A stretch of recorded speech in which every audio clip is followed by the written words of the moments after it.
嗱，上集就分享咗4種唔一致嘅溝通方式，今集我就會同大家分享第5種嘅溝通模式，一致性嘅溝通嚟提升呢個嘅工作效率同埋人際關係。一致型嘅溝通往往咧有啲特質嘅，佢會欣賞自己嘅獨特性，願意信任自己同埋他人，亦都願意冒險，允許自己同埋他人嘅脆弱。更重要咧係佢會善用自己內在同埋外在嘅資源，面對改變仍然能夠保持開放咁樣。想要實踐一致型嘅溝通，需要同時兼顧自己啦、他人同埋情景呢3個元素。先講下自己先。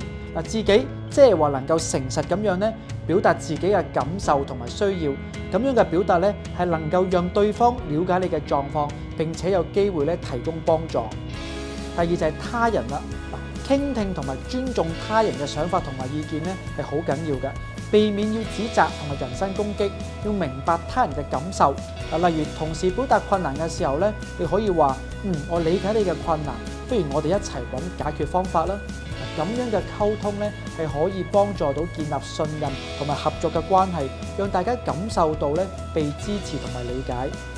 最後就係情景啦，情景咧必須要具備獨立思考情景問題嘅能力，專注於尋求解決方案嘅。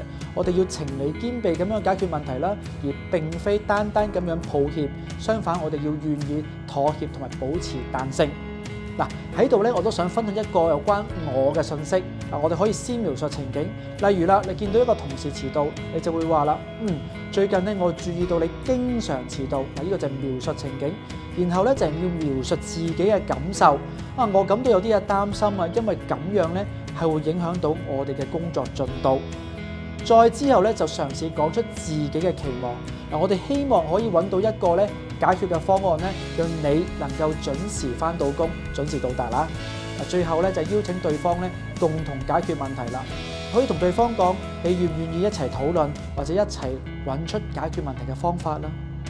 總結嚟講咧，所有嘅問題有陣時都唔係問題，點樣解決嘅問題咧先係重點。希望大家咧能夠都喺職場裏邊咧運用多少少一致型嘅溝通方式，提升工作嘅效率同埋人際關係。